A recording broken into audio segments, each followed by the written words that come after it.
Zambia, one nation, and welcome to Zanis News. Well, let us look at the top stories in the news. Zambia and 18 Chinese companies signed $1 billion MOUs. Government to complete construction of Nasanga Correctional Facility. ZACOMCs deliberate on fuel price model. And in sports news, under-17 women team rectifying mistakes ahead of Uganda game. With the main news in detail, my name is Margaret Kangwa and my sign language interpreter is Imelda Muleya.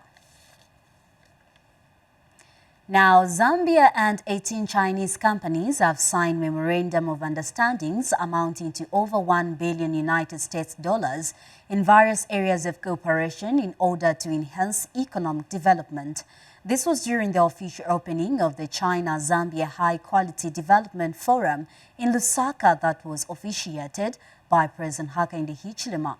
Now, witnessing the signing ceremony, President Hichilema said Zambia values the continued partnership with China and other countries that are key to the country's development. Ruper Sendwe now reports. Zambia and China have continued to enjoy 60 years of long-standing diplomatic relations and cooperation. The two countries have elevated their relationship to a comprehensive strategic partnership, leading to the hosting of the ongoing China-Zambia High Quality Development Forum held in Lusaka. President Hakainde Hichilema officiated at the forum, which is aimed at promoting cooperation between the two countries. We have to be focused as a country with our partners. And ultimately, we will have economic expansion. And that solves our social needs. Beyond today's forum, we want to see more investments coming into our country. Joint ventures, partnerships, value addition, which will increase the intra-economic transactions. President Hichilema stressed the importance of social corporate responsibility, which has the potential to create job opportunities, especially for the youths. We want young people to be trained. That's better social corporate responsibility. To have an opportunity for a job. To have an opportunity for business, to do business. And I want to encourage our young population. We don't train just for a white-collar job. We train so we can also work for ourselves with somebody, joint ventures. Since we have, for the first time, the Corporate Social Responsibility Chair in our area, Mr. President, with your permission, allow me to call and encourage my cabinet colleagues in their different portfolios to take advantage of this forum that we have today, identify the niche of their interest, where they can build on and make the most out of it for the good and growth of our economy. For the Chinese government, the forum is also an important step to implement the strategic partnership that exists between the two countries. In the past 60 years, China and Zambia have developed our relations in accordance with the guiding principles of mutual respect, equality, and common development. We are ready to build on past successes and open up new horizons for China-Zambia relations through high-quality development that features innovation-based, coordinated, green, and inclusive growth to meet the growing needs of our people. 60年来，中赞两国在老一辈领导人缔造的传统友谊基础上，务实合作，成果丰硕。Over the past 60 years, on the basis of traditional friendship forged by leaders of past generations, China and Zambia have achieved fruitful results. The alliance will continue to follow the footsteps of China-Zambia friendly exchanges and join hands with Chinese enterprises in Zambia to continue to write the beautiful chapter of China-Africa friendship. Later, Zambia signed 18 Memorandum of Understandings with Chinese companies. We are seeing huge numbers of investors coming to Zambia and asking a lot of questions and undertaking a lot of scoping exercise to invest in Zambia. President Hichilema then toured stands to appreciate the exhibitions on the sidelines of the forum. Bopesendo for Zanis in Lusaka. Now, the Vice President, Mutale Nalumango, has received a donation of 1 million kwacha from Stanbic Bank Zambia towards drought response. Ms. Nalumango disclosed that government needs about 23.5 billion kwacha to help 6.6 million people from 84 districts that need immediate humanitarian assistance. And Stanbic Bank Zambia Chief Executive Officer Mindwas Yakalima said the donation is in response to government's call for immediate relief to support residents that have been affected by the negative effects of climate change. Sharon Walia filed in this report. Zambia experienced a dry spell which affected over 6.6 million people from 84 districts across the country. This situation has negatively impacted the energy and the agriculture sectors, among others, due to significant water shortages, crop failure, and increased food security. Vice President Mutale Nalumango says the government remains resolute in addressing the effects of climate change. Other than food, other than maize, people need water. Can you see water levels are down, and Zambians must get this. The situation we are in is not totally man-made. Even the economic situation, because when we can't generate enough electricity, it affects the entire industry. It affects so many things, and therefore the economy suffers. But your president is not saying, we will wait until the rains come. He's still running to see how we can give alternative energy, alternative electricity. And that's why, again, I call upon all those with resources. Let us relieve the main, grid by going solar. You have the leadership in place that is concerned, that is working hard. Hold on. I am very convinced sitting here. And I pray to every decision maker in government, don't you take forever to make a decision of something that will help move us to a better place. In a step to supplement government efforts, Stanbic Bank Zambia Limited has stepped forward with a donation of 1 million kwacha. I'd like to take this opportunity to applaud His Excellency, the Republican President, Mr. Hakainde Hichilema, for the timely declaration of the drought as a national disaster. This move has allowed well-wishers to come in and offer assistance to cushion the challenges that we may be facing as a country due to the drought. In response to His Excellency's call for immediate relief to support those that are vulnerable so that they have access to clean water, food, and essential services, as a bank, we have decided to come in and extend a helping hand by donating 1 million kwacha. In receiving the donation, Vice President Mutale Nalumango encouraged the private sector to supplement the government efforts in response to the drought effects. So now, when a situation is affecting so many people, we have to stand strong and together, united as a people within the country. And this is what you have done. Standing, sometimes when we say government, that's why I said it's government is all of us. You are standing with the people of Zambia, the people that have been affected by the floods. After all, your private sector, thank you. But this also is a call to other private sector. Sharon Walia reporting for Zanis in Lusaka. Meanwhile, the World Bank, through the Irrigation Development Support Project under the Ministry of Agriculture, has completed the rehabilitation of 2 dams in Pemba district.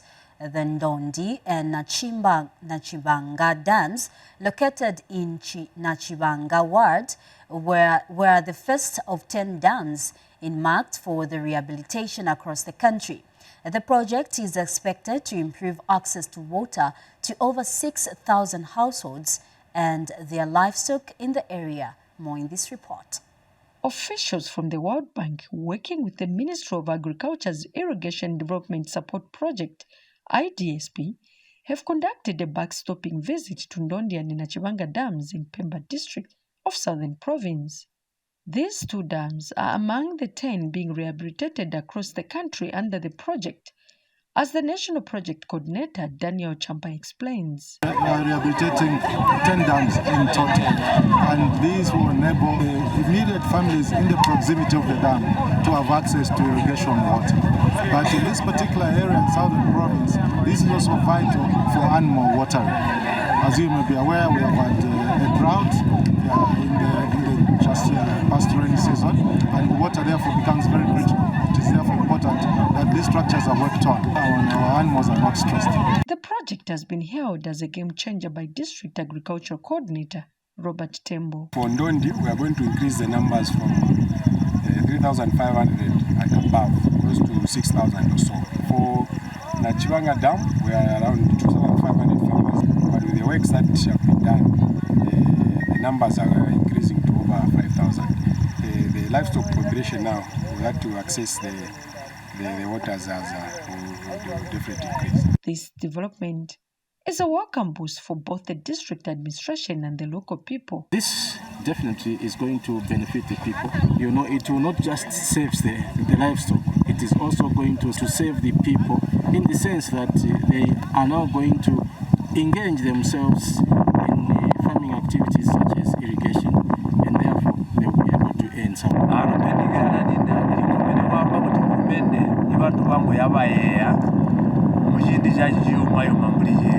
Chintu Nangamba, for Zanis in Pemba, Southern Province. We continue with the news. Now, Minister of Water Development and Sanitation Mike Mposha has appealed to all borehole users in the country to register all working boreholes with the Water Resource Management Authority WOMA to ease the accountability of the water resource. Mr. Mposha says registration is important as it allows for easy decision-making, planning and policy formulation among the relevant authorities. He stated that this will also enable officers responsible for the allocation of water to know how much water is being extracted from different points across the country. Mr. Mposha was speaking when he officially opened this year's Troika meeting at Cresta Golfview Hotel in Lusaka yesterday. Now, Minister of Home Affairs and Internal Security Jack Mwimbu says the government will do everything possible to mobilize funds to complete the construction of Nasanga Correctional Facility in Serenja District in Central Province. Mr. Mwimbu states that there is an urgent need to finish constructing the correctional facility in order to decongest most facilities that are crowded in the country. He said this when he inspected the construction works currently underway. And Sunday Walia gives us more details in this report. Provision of decent accommodation to inmates is critical because they have rights under the laws of the land to be treated fairly and with respect. Minister of Home Affairs and Internal Security, Jack Mwimbu, inspected Nasanga Correctional Facility under construction in Serenja District and praised government's commitment to quickly complete the facility, which is currently at 90%. I would like to state that I will do everything possible to find the resources to ensure that we complete this particular facility for the sake of our mandate which we have as the Zambia Correctional Service.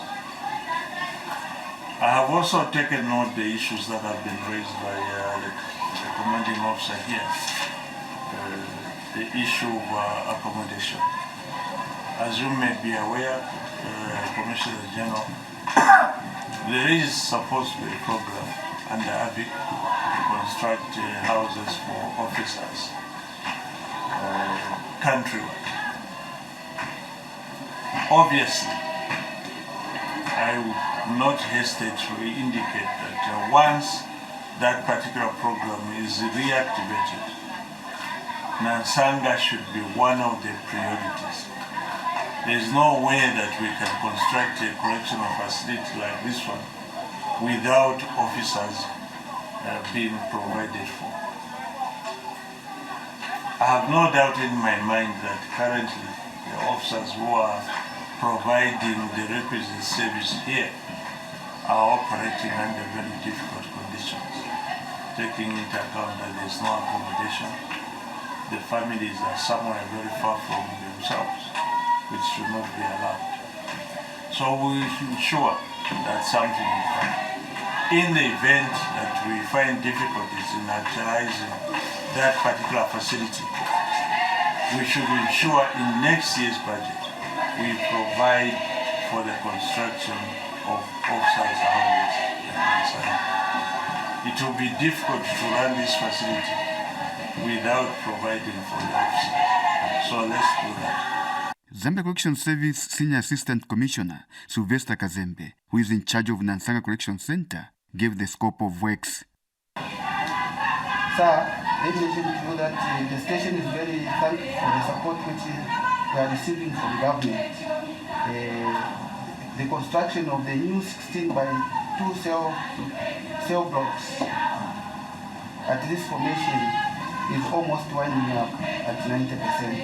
We are only remaining with the completion of the kitchen and dining. The other structures are complete. Sir, the station cannot be run without challenges. Sir, the station still has challenges. The major challenge is accommodation for the officers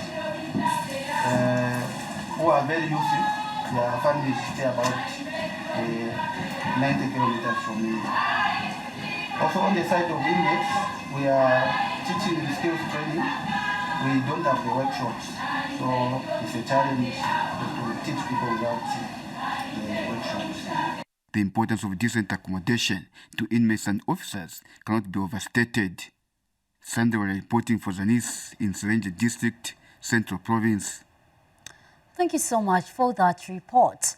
Now, Luapula Province Minister Njavwa Simutowe has advised Lunga Town Council to consider building an extra classroom block at Mwawachiponda Primary School, which only has a 1x3 classroom block, and the primary school, which started as a community school, has an enrollment level of over 1,000 learners and has continued to increase as a result of the free education policy.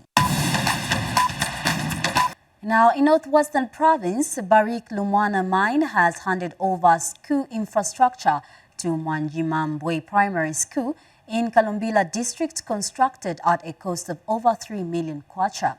And speaking during the commissioning ceremony, Northwestern Province Permanent Secretary Colonel Granson Katambi says the new infrastructure will allow more learners to go to school and receive quality education, which the community can be proud of.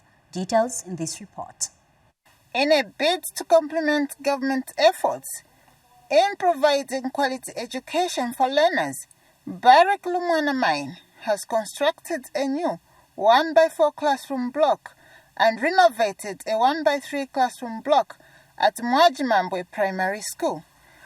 The mine has further donated 120 desks and a school fence. Mr. Christopher Mukala is Barrick Lumwana Mine Community Relations Manager. Barrick Lumwana actually shares the same vision with the new Dawn government in terms of, espousing the delivery of quality education in areas to the tune of 3,038,000 kwacha. Northwestern Province Permanent Secretary Colonel Granson Katambi has commissioned the infrastructure and thanked Barrick Lumwana Mine for the gesture. Your Royal Highness, just important that we thank Barrick Mine as it should be. This is what we expected to see. Gesture to come and revamp this to a modern building. We, Northwesterners, begin or continue to thank and appreciate you. The provincial education officer and the school head teacher were also present. We have a school of 1,036 children, boys and girls, and 11 teachers. And for whatever has happened today, it is a facility that is going to improve our learning. Chief Mena is happy with the collaboration between the government and the mines.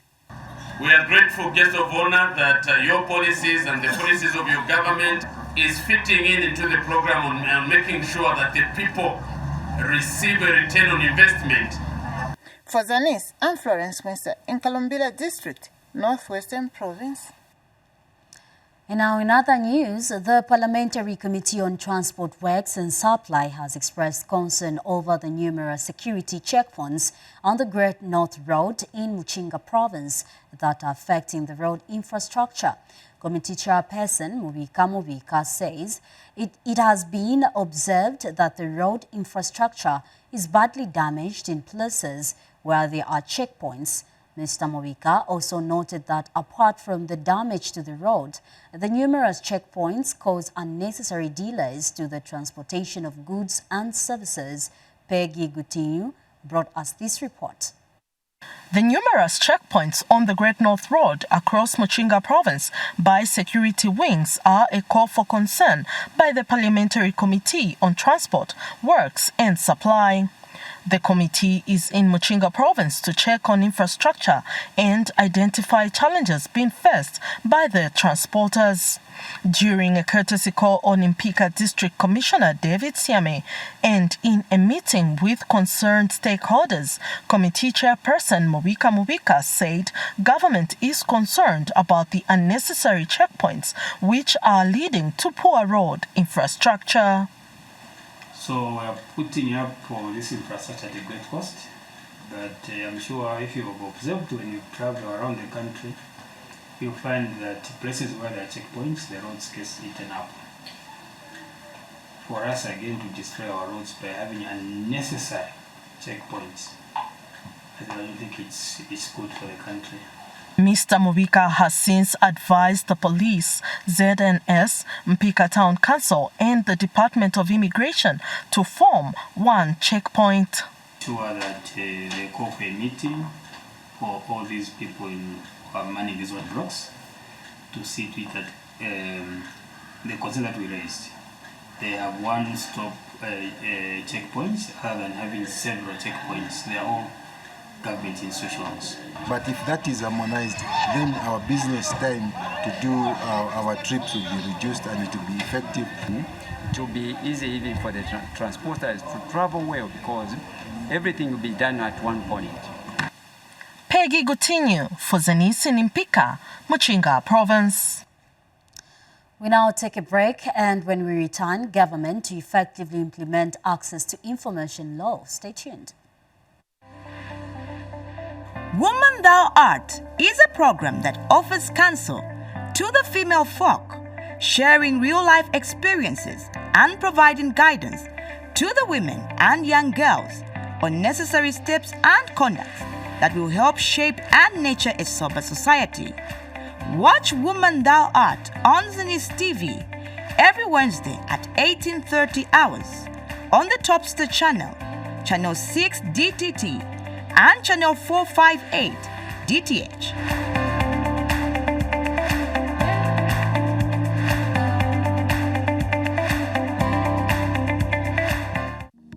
The Issue is a program that looks at topical issues happening in the country. Watch The Issue every Friday at 19:30 hours, only on Zanis TV, channel 6 DTT and channel 458 DTH on Topstar.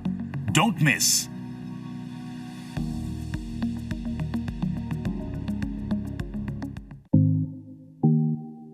How I Made It is a program that delves into the many success stories of different people from all walks of life. Watch How I Made It on Zanis TV every Thursday at 18:30 hours on the Topster channel, channel 6 DTT and channel 458 DTH.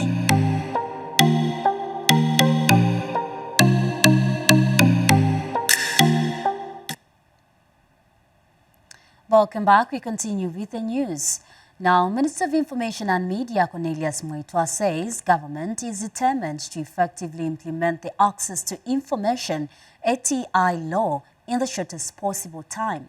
Mr. Moitwa says the Access to Information law, which is yet to be operationalized, is a fulfillment of government's desire for a corrupt-free society and open government system. The minister was speaking when he called on his Ghanaian counterpart, Fatimatu Abubakar, at the Ministry of Information in Accra. Details in this report.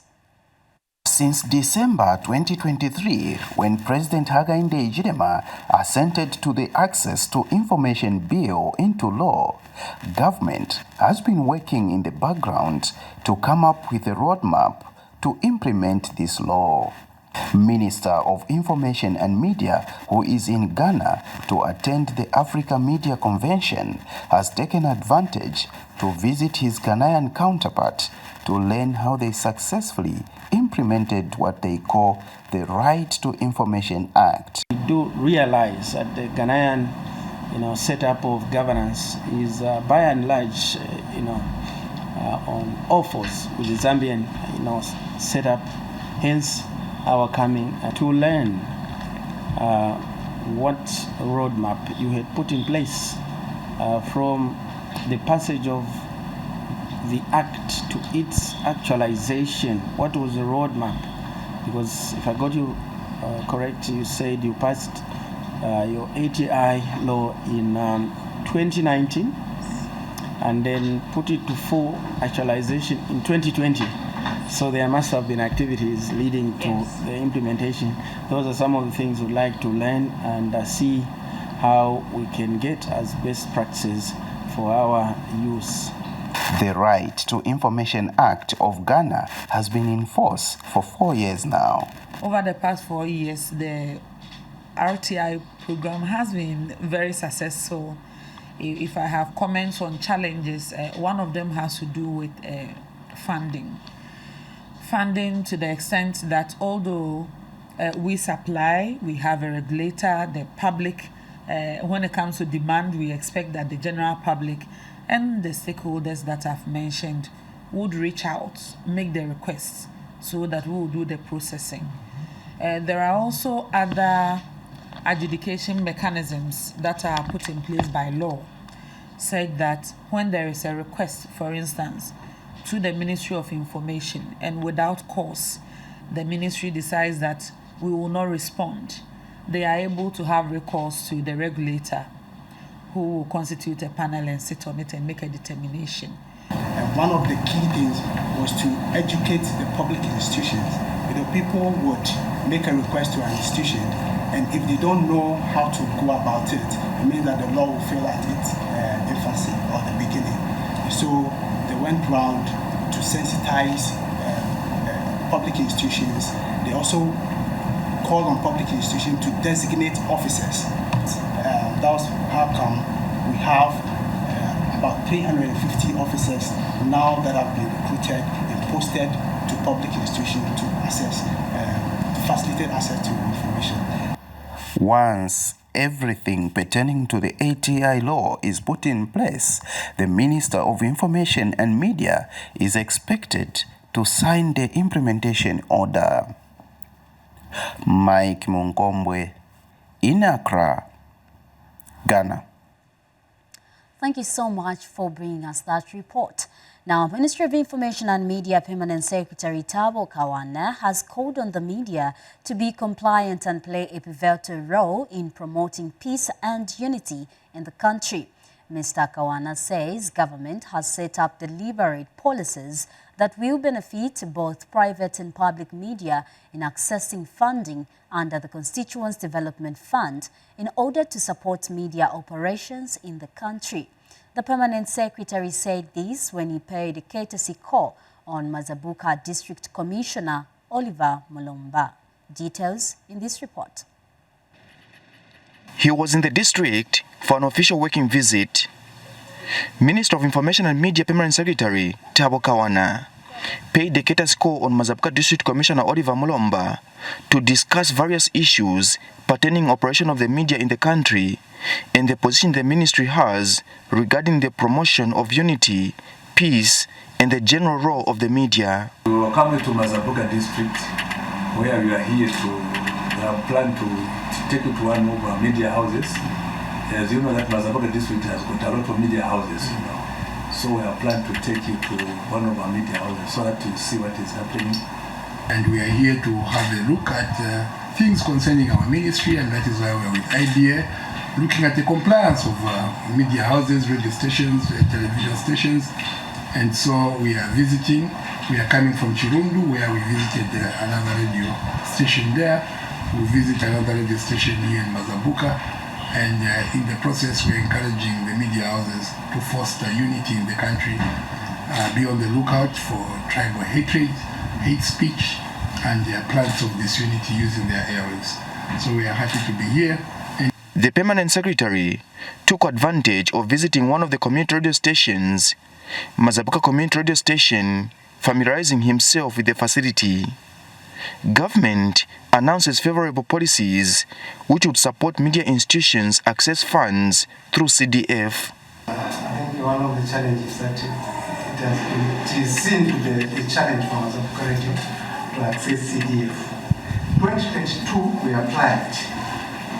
We were told we are buying equipment. Again, 2023 we applied.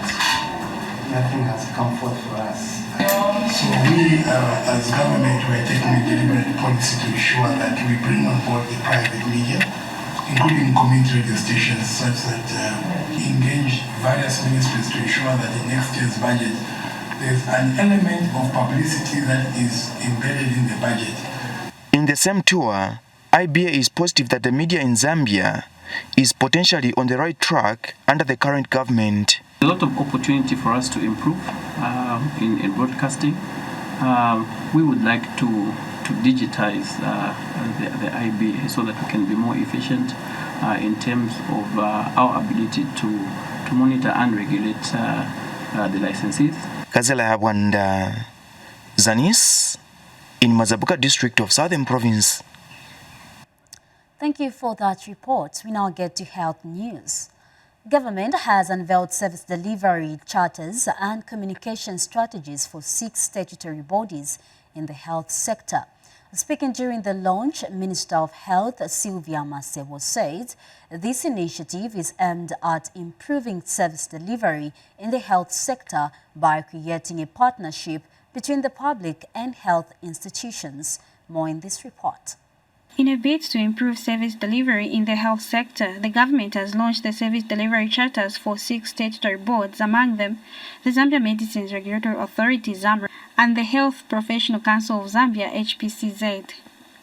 Health Minister Sylvia Masebo launched the service delivery charters and the communication and advocate strategies, highlighting its importance in holding these institutions accountable to the public. All government institutions have been directed to have service delivery charters in place. This will help us to enhance provision of quality services and enhance accountability for such services, obviously to our people who are our masters. These service delivery charters constitutes a social pact between our statutory bodies and their esteemed clients whom we have sworn to serve. The service delivery charters stipulates the standards of services offered by our statutory boards. The charters have outlined the statutory body's obligations to its clients to strengthen accountability. The Nursing Council of Zambia Registrar Beauty Zimba delivered a vote of thanks on behalf of the statutory board. Today's launch is not just a ceremonial act. It is a resounding demonstration of our dedication to strengthening the provision of quality services and ensuring accountability to members of the public and the clients that we serve. This charter set forth the standard of services that the 6 statutory boards are committed to upholding. The statutory boards are dedicated to ensuring transparency, accountability, and a client-centered approach that places the well-being of every Zambian at the forefront. Later, the minister handed over 6 motor vehicles to the Zambia National Blood Transfusion. All meant to enhance blood collection capacities throughout the country so that all the hospitals in Zambia have sufficient and safe blood products to save our mothers and other patients. Blood collection, we do sensitization for donor recruitment, donor education, mass communication on the being aware of the need for blood donation by the community. We've set a target, for example, this year to sensitize around 250,000 potential blood donors. The charters were being launched under the theme Enhance Community Engagement, Innovation and Excellence to Service Towards Universal Health Coverage. Audrey Kalenga for Zanis in Lusaka. And the Lusaka Province Permanent Secretary Alex Mapushi has warned health professionals who are in the habit of using public facilities for their own personal gain that government will not condone such practices. The Deputy Permanent Secretary sounded the warning when he visited Lusaka District Health Office. And now in business news, the Zambia Chamber of Commerce and Industry today convened an energy dialogue forum for oil marketing companies and various stakeholders aimed at identifying opportunities and challenges in the energy sector. ZASI immediate past president Geoffrey Sakulanda says top on the agenda of the forum is for stakeholders to reach consensus on the current fuel price model in Zambia. Here is a report. The energy sector in the country is currently facing challenges ranging from exchange rate volatility and energy deficits, among others. In this vein, the Zambia Chamber of Commerce and Industry, ZACI, brought together oil marketing companies, OMCs, and various stakeholders to identify opportunities and challenges in the energy sector. On one side, there's the consumer who feels the weight of the pricing of this very important commodity, which fuels the economy.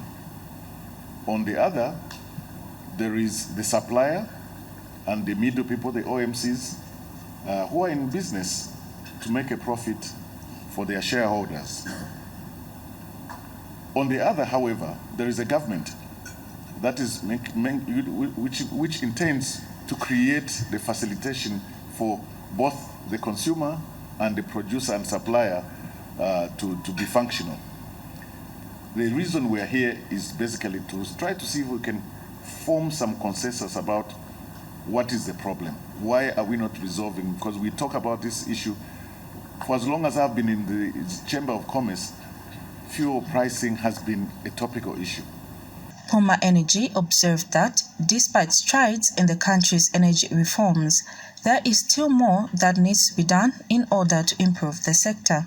Allowing licensed OMCs to import finished product into the country. And I think, or the view of Puma is that that was a very positive move.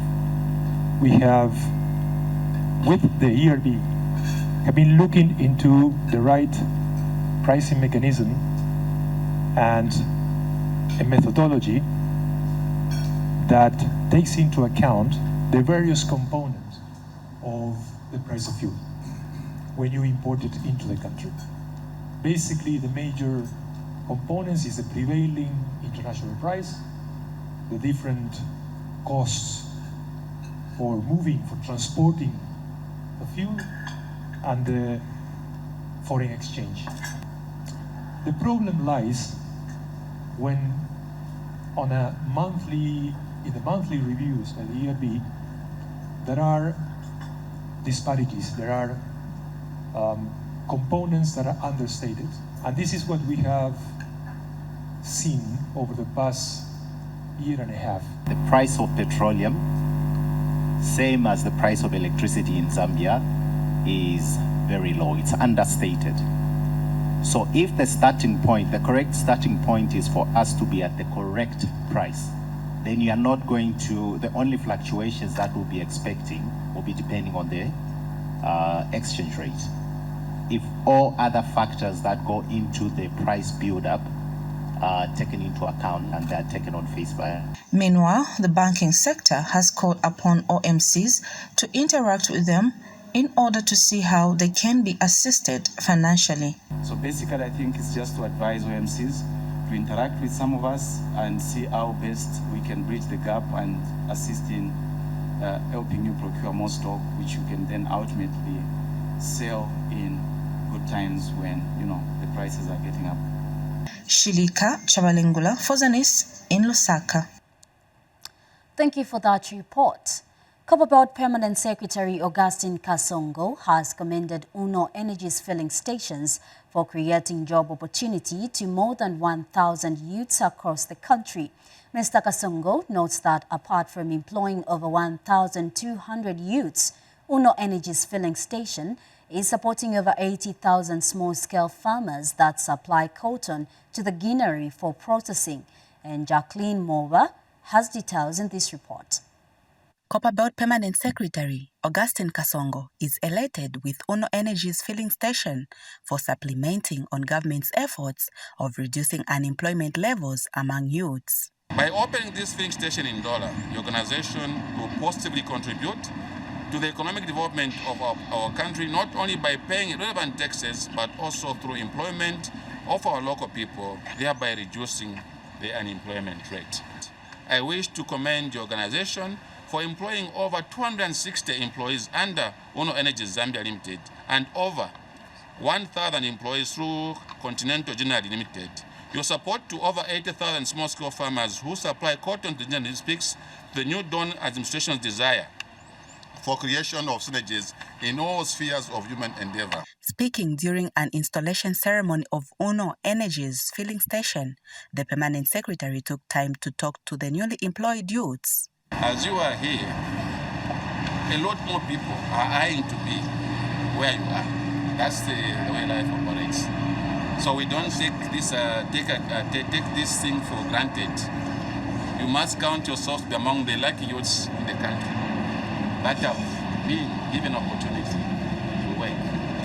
And I want to urge other people to emulate what UNO has done to bring their investment to Ndola so that together we can be able to employ our youths, because the new Dawn government is here to create opportunities for full employment for our youths. Business head UNO Energies has thanked government for attending the installation ceremony.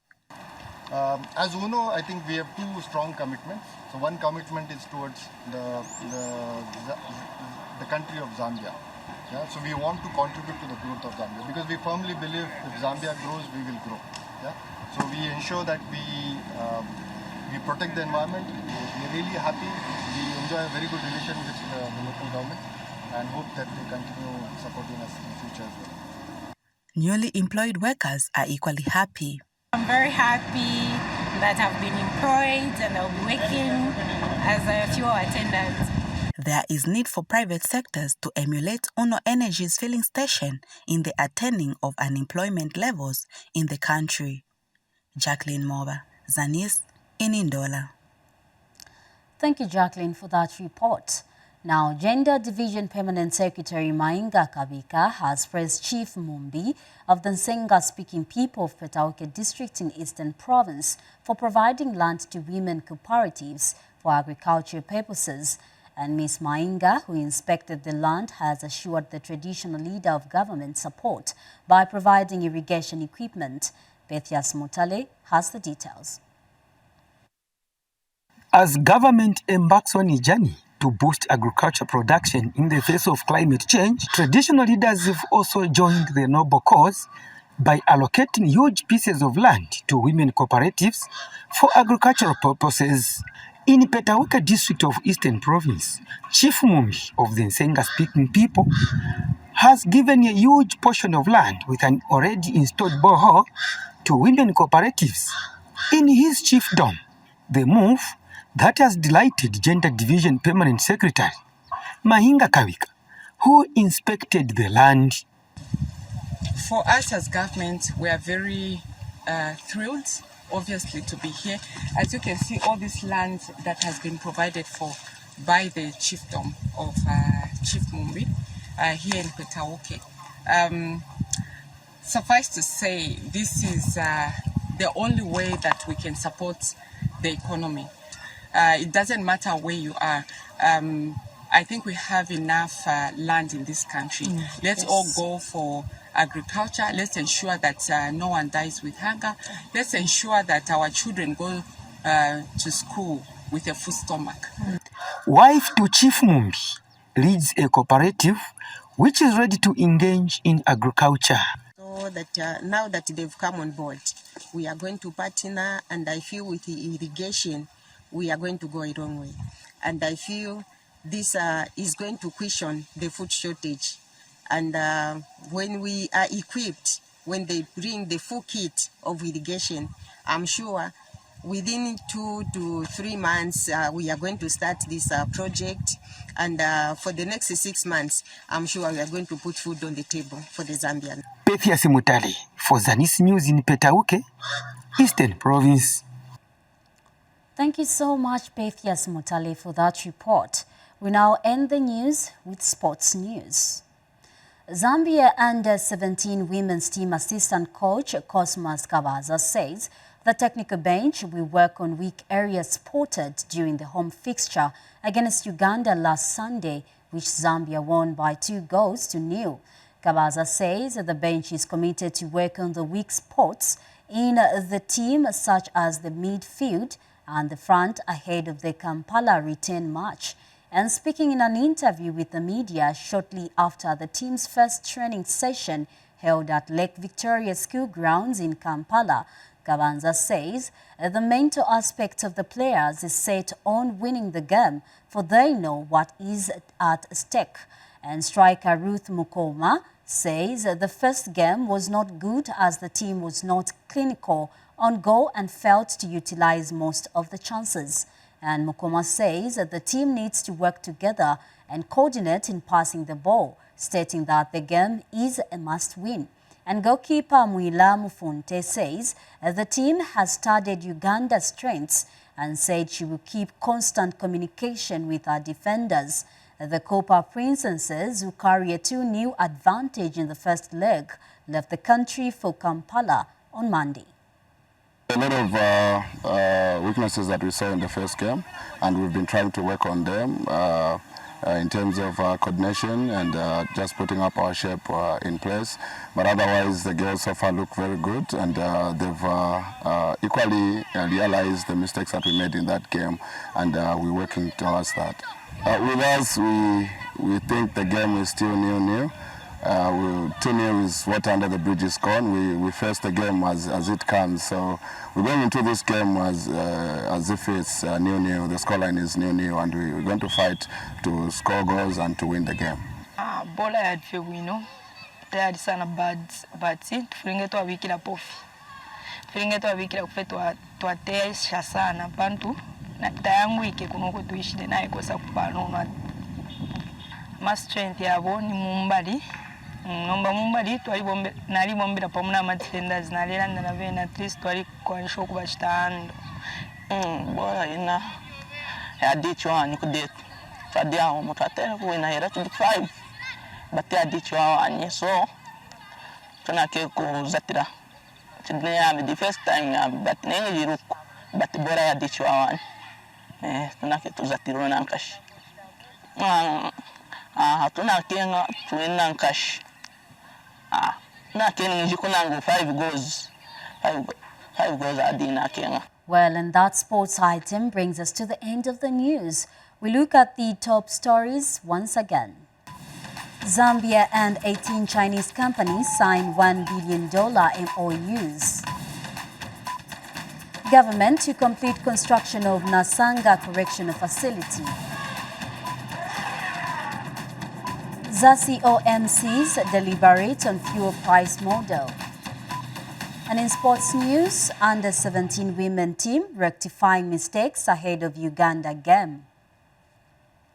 Well, that was all we had for you, and on behalf of the entire production crew here at Zanis, thank you so much for being with us.